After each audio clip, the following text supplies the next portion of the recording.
It was a regular Tuesday afternoon in the city. Sun high, traffic light, birds chirping from the trees lining the street. A black woman in her early 40s was driving home after a long morning meeting at the state office. She wore a crisp navy blazer, her hair neatly pulled back and her mind already shifting to the stack of legal briefs waiting on her desk. She hadn't even noticed the small flicker in her left taillight, something that had just started acting up that morning. Out of nowhere, red and blue lights flashed behind her. She sighed, checked her mirrors, and smoothly pulled over to the curb. She rolled down her window before the officer even reached her door, hands resting calmly on the steering wheel where they could be seen. She'd done this before, not because she'd done anything wrong, but because she knew the drill. As a black woman in America, especially one who worked in law, she understood that even the most routine traffic stop could turn tense in seconds. The officer approached with a stiff posture, hand resting near his belt. He didn't greet her, didn't say good afternoon or ask if everything was okay. Instead, he barked, "License and registration." She handed them over without a word, keeping her voice steady and her eyes respectful but not submissive. She knew tone mattered. Too soft and you seemed guilty. Too firm and you were disrespectful. He glanced at her documents, then back at her face, eyes narrowing slightly. "Step out of the vehicle," he said. She blinked. "Am I being detained, officer?" "Yes," he replied sharply. "Now step out." She took a slow breath. "May I ask why?" "I wasn't speeding, and my registration is current." "You're being uncooperative," he shot back, his voice rising just enough to draw the attention of a woman walking her dog on the sidewalk. "Get out now." She didn't argue. She turned off the engine, opened the door slowly, and stepped onto the pavement. The sun was hot on her skin, but a cold knot formed in her stomach. She kept her hands visible at all times, just like she'd been taught, not just by her parents, but by years of watching news stories about people who looked like her ending up in handcuffs for no good reason. "Put your hands behind your back," the officer ordered. "Officer, have I done something illegal?" she asked, still calm. "Don't make this harder than it needs to be," he said, already pulling out his cuffs. A small crowd had started to gather. A teenager paused his skateboard. A man on his lunch break slowed his walk, phone subtly raised. She felt the weight of their eyes, but also the weight of her own dignity. She let him cuff her not because she agreed, but because resisting, even politely, could escalate things in ways she couldn't control. As the metal clicked around her wrists, she said quietly, "I'm recording this." She didn't say it as a threat. Just a fact. Her phone was tucked in her blazer pocket, screen already on, capturing every word. The officer scoffed. "Go ahead. Record all you want. You're acting suspicious, and I've got every right to investigate." "Suspicious how?" she asked. "I was driving under the speed limit in daylight in a neighborhood I've lived in for 10 years. He didn't answer. Instead, he patted down her pockets, rougher than necessary, and opened her car door to look inside. He rummaged through her glove compartment, tossing aside her insurance card, a bottle of hand sanitizer, a folder of legal notes. Papers fluttered to the floor mat. She winced but stayed silent. She knew arguing would only feed the narrative that she was hostile. One of the bystanders finally spoke up. "Hey man, she didn't do anything. Why are you treating her like a criminal?" The officer turned, jaw tight. "This is police business. Move along." But the damage was done. People were watching, recording. And though the woman in cuffs kept her face neutral, inside she was furious, not just at this one officer, but at the system that allowed this to happen again and again, to people who looked like her, dressed like her, worked like her. After what felt like forever, the officer stepped back, clearly frustrated that he hadn't found anything illegal. No drugs, no weapons, not even an expired registration. Just a professional woman in a nice car driving home from work. He uncuffed her without apology. "You're free to go," he muttered as if she'd wasted his time. She rubbed her wrists, picked up her scattered papers, and got back in her car. But before she drove off, she looked him in the eye and said, "I'm going to file a formal complaint, and I suggest you review your conduct because this wasn't just unprofessional. It was wrong." He didn't respond, just turned and walked back to his cruiser. She drove away slowly, heart still pounding, but mind already shifting into work mode. She wasn't just any citizen. She was a lawyer for the state, someone who understood the law inside and out. And she knew that what had just happened wasn't just about a broken taillight or a bad day for an officer. It was about bias, about assumption, about the dangerous idea that a black woman in a nice car must be hiding something. By the time she reached her office, she'd already drafted the first lines of her complaint in her head. She wasn't looking for revenge.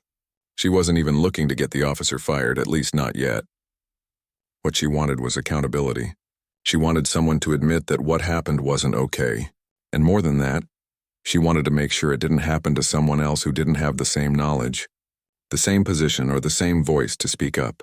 As she walked into the building, colleagues greeted her with smiles and coffee mugs, unaware of what she'd just been through. She smiled back, but her mind was already working on the report she'd file, the internal affairs contact she'd call, and the quiet, determined fight she was about to begin. Not for herself, really, but for every person who'd been made to feel small for no reason other than the color of their skin. And she knew one thing for sure. This wasn't the end of the story. It was just the beginning. Back at her office, the woman didn't go straight to her desk. She walked into the small conference room down the hall, closed the door, and took a long breath. Her hands were still a little shaky, not from fear, but from the anger simmering just beneath the surface. She pulled out her phone and replayed the recording. Every word, every tone, every unnecessary command, it was all there, clear, unmistakable. She knew she had a choice now. She could let it go, chalk it up to just another day, and move on. Plenty of people did. But she also knew that staying silent meant nothing would ever change. And she wasn't just any citizen.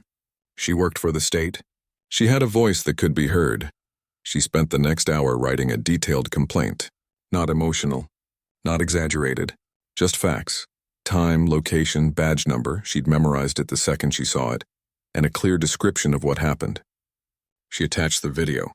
Then she sent it, not just to the local police department's internal affairs unit, but also to her supervisor and the head of the civil rights division in her office. She wasn't trying to cause a scandal. She was doing her job, holding power accountable, just like the law required.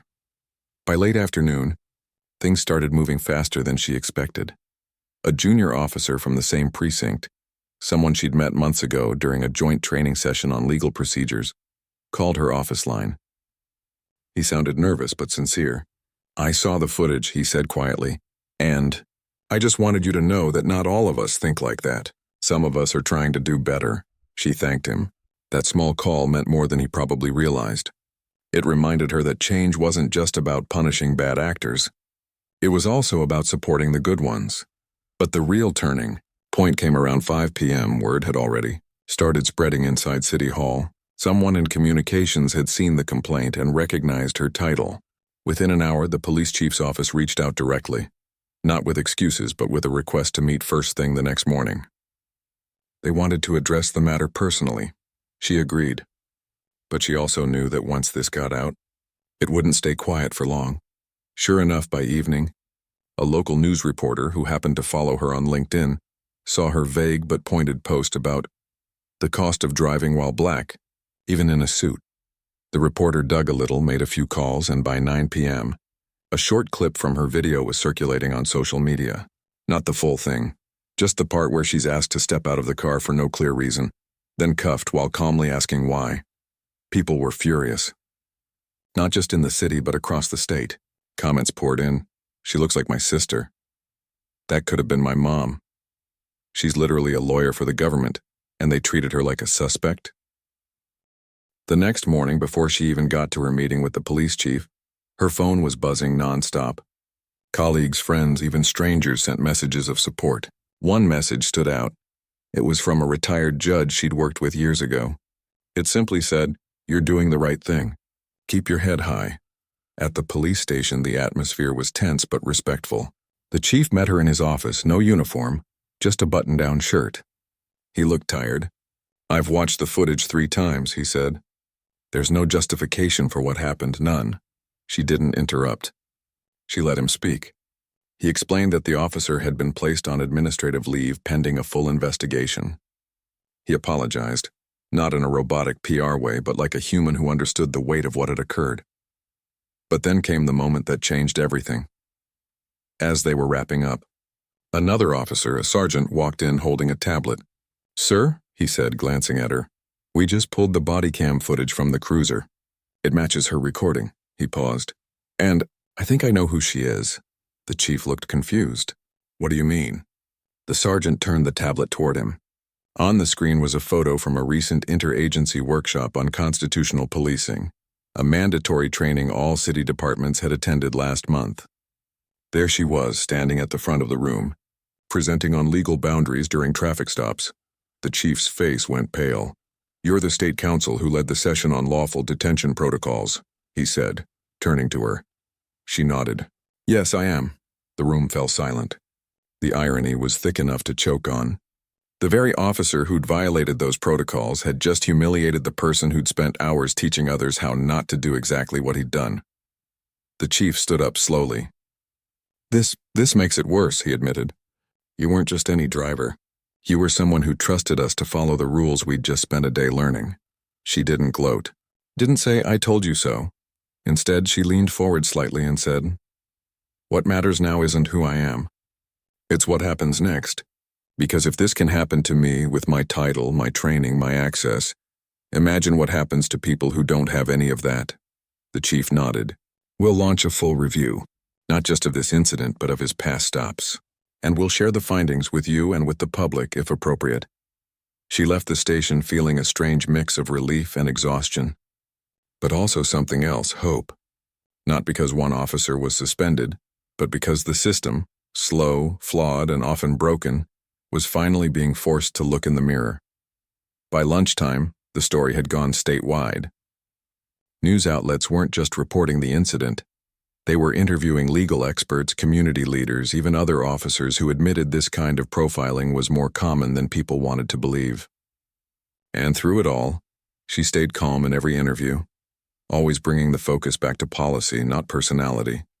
She wasn't out for revenge. She was out for reform. And as she sat at her desk that afternoon, reviewing a new draft of statewide traffic stop guidelines she'd helped write months ago, she couldn't help but smile bitterly. The words on the page were clear. Officers must articulate reasonable suspicion before escalating a stop. Respectful communication is required at all times. Bias, conscious or unconscious, has no place in policing. Yet here she was, living proof that writing the rules wasn't enough. Someone had to enforce them. Someone had to stand up when they were broken. And maybe, just maybe, her experience, painful as it was, could be the spark that made others pay attention. Not because she was special, but because if it could happen to her, it could happen to anyone. She saved the document, closed her laptop, and looked out the window. The city buzzed below, unaware of the quiet shift happening above. But she knew. Change didn't always come with sirens and headlines. Sometimes it started with one woman, one traffic stop, and the courage to say, "This isn't right." Within 2 days, the video was everywhere. Not because she posted it herself, she never did, but because someone who witnessed the stop shared it with a local journalist. And once it hit the news, it spread like wildfire. People weren't just upset about the handcuffs or the tone. They were stunned that this had happened to someone who literally helped shape the laws the officer was supposed to follow. It wasn't just unfair. It felt like a betrayal of the whole system. The police department released a short statement. The officer was on leave. An investigation was underway, and they took allegations of bias seriously. But the public wasn't satisfied with vague promises. Community groups held a peaceful gathering near City Hall, not with anger, but with signs that read, "Respect looks like this, and lawyers drive cars too." A few high school students even made a short film reenacting the stop, using her exact words, to show how calmly she'd acted, even when treated like a threat. She watched it all unfold from her office window, coffee in hand, heart heavy but steady. She got calls from people she hadn't spoken to in years, former classmates, old neighbors, even her college debate coach, all saying the same thing. "I'm so sorry this happened, but I'm glad it was you who stood up." That last part stuck with her. Glad it was you. Not because she enjoyed the humiliation, but because she had the tools, the platform, and the protection to speak without losing everything. She thought about the single mom who might not have had a phone to record, or the teenager who might have panicked and said the wrong thing, or the elderly man who couldn't afford to miss work over a wrongful detention. Her experience wasn't unique. It was just the one that finally got seen. Her office got flooded with messages. Some were supportive. Others were skeptical. Are you sure you didn't provoke him? Or maybe he was just having a bad day. But she didn't engage with the doubters. She knew that for every person questioning her, 10 others were seeing themselves in her story, and that mattered more. Then came the turning point. During a routine staff meeting at the Attorney General's office, her boss paused the agenda and said, "We've been asked to review this incident, not just as a complaint, but as a case study in systemic failure." The room fell quiet, and we've decided to do more than that. We're opening a full audit of all traffic stops conducted by that officer over the past 3 years. That announcement sent ripples through law enforcement circles, because it wasn't just about one bad stop anymore. It was about patterns, about whether this had happened before, and whether it had been ignored. Within a week, records started trickling in. Turns out there were at least 7 other complaints against the same officer, mostly from black and brown drivers, all dismissed as unfounded or lack of evidence. But now, with her video as context, those old reports looked different. One woman said she was pulled over for driving too slowly. Another man said his car was searched without consent. A college student claimed he was called names during a routine license check. None of them had been believed. Until now. She read each file carefully, not as a lawyer, but as a human being. She imagined their fear, their frustration, their silence afterward because they thought no one would listen. And she made a promise to herself. Their voices wouldn't be buried this time. Meanwhile, the media kept calling. At first, she declined most interviews, but then she realized staying quiet might protect her peace, but speaking could protect others. So she agreed to one sit-down with a local news channel. No dramatic music, no staged lighting, just her in a simple blouse sitting at a desk telling the truth. "I wasn't angry because I was embarrassed," she said, looking straight into the camera. "I was angry because this keeps happening, and we keep pretending it's rare. It's not rare. It's routine for too many people, and the fact that I wear a suit and work for the state shouldn't be the reason this finally gets attention. It should have never happened in the first place." The interview went viral not for being loud, but for being honest. People shared it with captions like, "This is what dignity under pressure looks like." Back at work, things shifted. Colleagues who used to just say good morning now asked, "How are you holding up?" Not out of pity, but solidarity. Even the security guard at the building gave her a quiet nod one day and said, "My daughter saw you on TV. She said, 'Mom, that's the kind of lawyer I want to be.'" That hit her harder than any headline. Then came the invitation she didn't expect, to speak before a state legislative committee reviewing police conduct policies. She almost said no. She wasn't a politician and she hated the spotlight. But then she thought about all those dismissed complaints, all those unheard voices. If she didn't speak, who would? She prepared for days, not with fancy jargon, but with real stories, hers and others. She practiced in front of her bathroom mirror, making sure her voice stayed calm, clear, and human. Because this wasn't about scoring points. It was about planting seeds for change. The day of the hearing, the room was packed. Lawmakers, reporters, community members, even a few uniformed officers sat in the back. When her turn came, she didn't read from notes. She just spoke from the heart. "I stood on that sidewalk in handcuffs," she said. "Not because I broke the law, but because someone assumed I would. And that assumption, that black people, especially black women, are guilty until proven innocent, is the real crime here." She didn't call for the officer to be fired. She called for better training, clearer rules, and real consequences when those rules are broken. She asked for body cam footage to be automatically reviewed in all stops involving force or detention. She pushed for civilian oversight, not to punish police, but to rebuild trust. After she finished, there was silence. Then one by one, lawmakers began asking thoughtful questions. Not defensive ones, not political ones, real ones. Like, how do we measure if bias training actually works? And what would accountability look like in practice? For the first time in a long time, she felt like she was being heard, not as a victim, but as a partner in fixing what's broken. That night, she went home, took off her shoes, and sat on her porch as the sun set. Her phone buzzed with messages, some from strangers thanking her, others from friends checking in. She didn't reply right away. She just breathed. The air smelled like rain and jasmine. Normal. Peaceful. She knew the fight wasn't over. The investigation would take months. The policy changes would face resistance, but something had shifted, not just in the system, but in her. She wasn't just a lawyer anymore. She was a witness, a voice, and maybe, just maybe, a bridge between two worlds that too often talk past each other. And as the first stars appeared in the sky, she whispered to herself, "Keep going." Not for fame, not for revenge, but because someone had to, and this time it was her. The days turned into weeks, and the quiet hum of bureaucracy began to stir with real movement. What started as one woman's complaint had quietly grown into something bigger, a full-blown review not just of a single officer's actions, but of how the entire system handled or ignored similar cases in the past. The Attorney General's office, usually cautious and slow-moving, surprised everyone by fast-tracking an independent audit. They brought in outside experts, retired judges, and even community advocates to look at every traffic stop, search, and detention logged by that officer over the last 3 years. At first, the police union pushed back hard.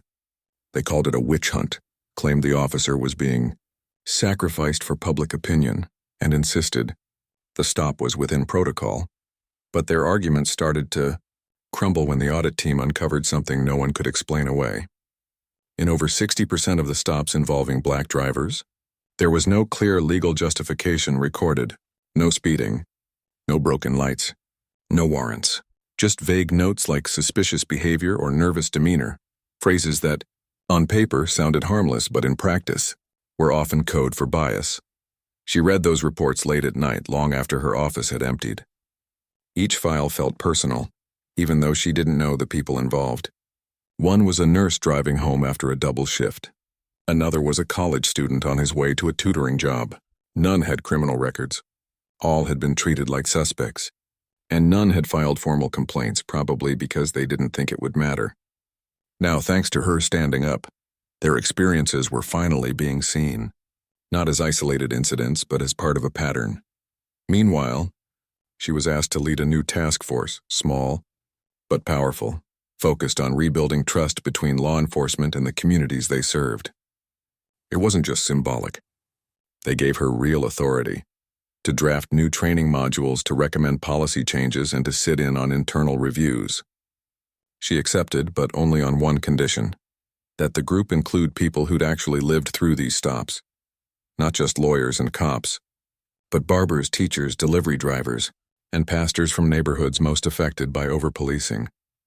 The first meeting was tense. Some officers crossed their arms and stayed quiet. Others spoke openly about how hard it was to call out a fellow officer, even when something felt wrong. But then a young woman from the South Side shared how she'd been pulled over 3 times in 1 month, all for failure to signal, even though her car had no turn signal issues. She didn't yell. She just said, "I started recording every time I got in my car, not because I wanted to, but because I didn't trust that I'd be believed." That broke the ice. Slowly, real conversation began. Back in her day job, she kept pushing. She testified again, this time before a federal civil rights panel.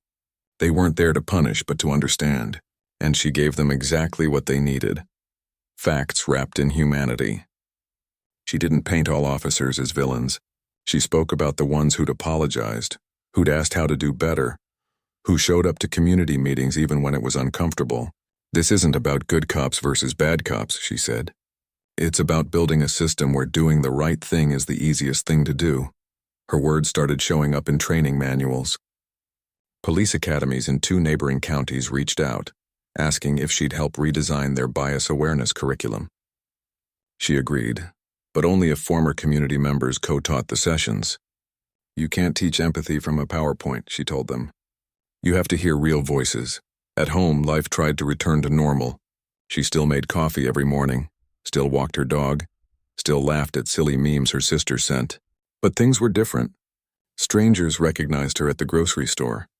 Not with stares, but with quiet nods of respect. Once, an older man stopped her in the pharmacy aisle and said, "My granddaughter wants to be a lawyer now.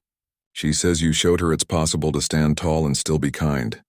She didn't know what to say, so she just smiled and said, "Tell her I said keep reading and keep questioning." The officer remained on leave. Rumors swirled. Some said he'd retire quietly, others that he'd fight to get his badge back. But she refused to focus on him.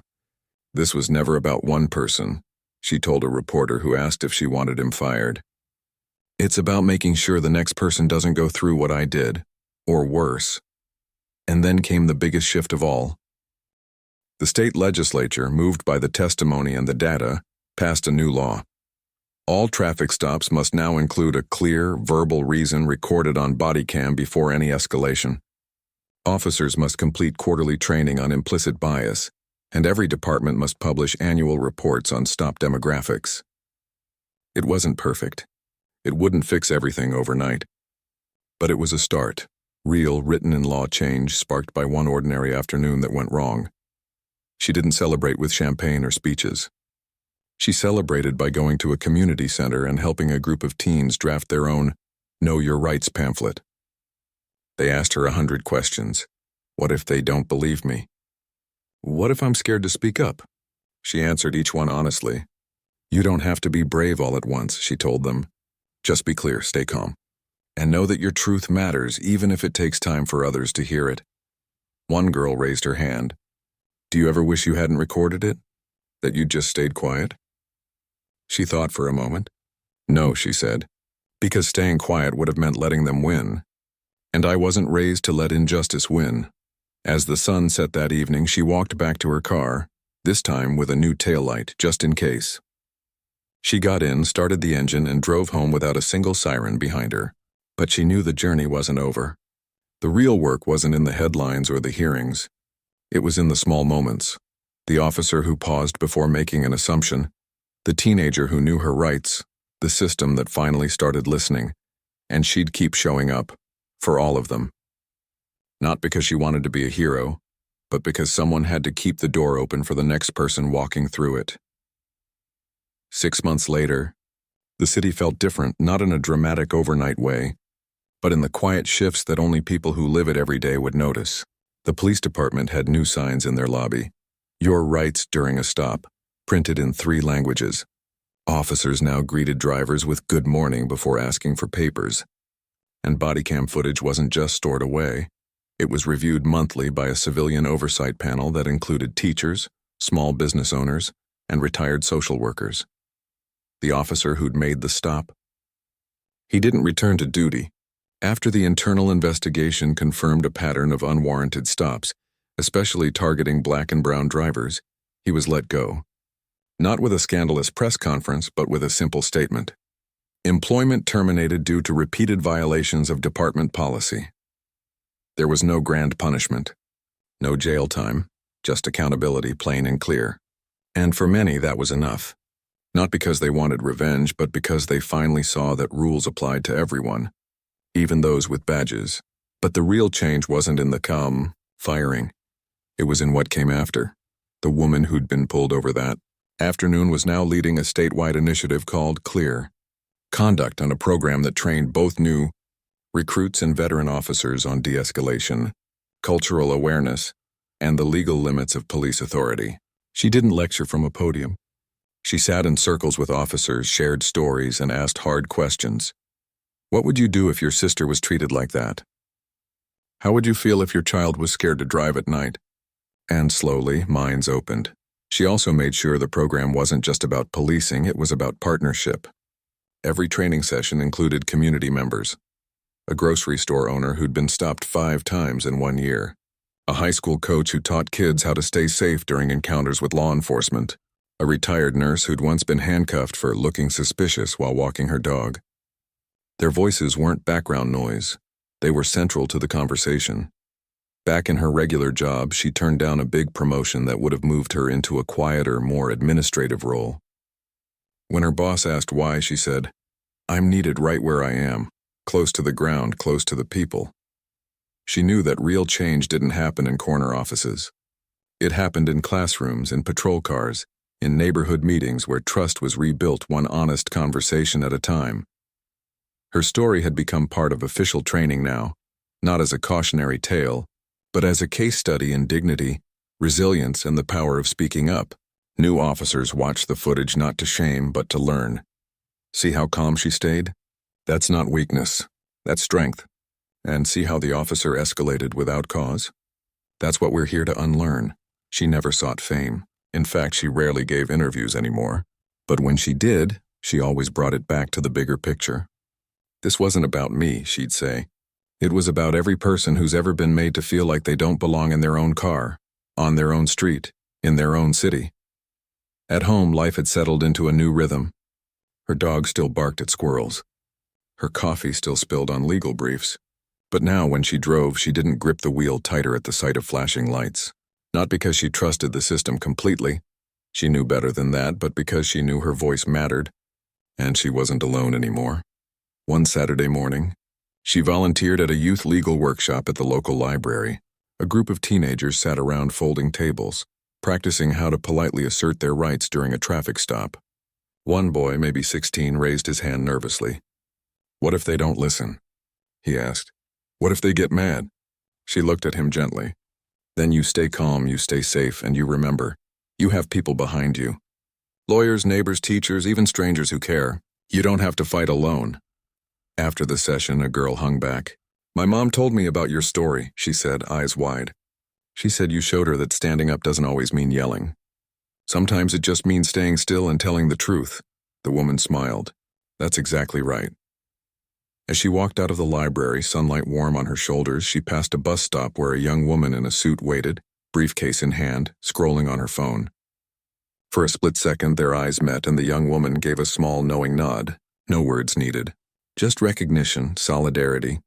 That moment stayed with her all day because the truth was the fight wasn't over. Bias didn't vanish because one policy changed. Fear didn't disappear because one officer was held accountable. But something had shifted in the air. A quiet understanding that silence wasn't safety, and that speaking up, even when it's hard, could light a path for others. She kept mentoring, kept testifying, kept showing up, not as a symbol, but as a person. Flawed, tired sometimes, but committed. And in classrooms, police academies, and community centers across the state, her experience became more than a story. It became a standard. This is how we treat people. This is how we do better. Years from now, people might not remember the exact date of that traffic stop, but they'd remember what it sparked. A ripple of change that reminded everyone that justice isn't just written in laws. It's lived in how we see each other, how we listen, and how we choose to act when no one's watching. And as she drove home that evening, windows down, radio playing softly, she felt something rare and precious, peace. Not because everything was fixed, but because she knew she'd done her part, and that was enough to keep going.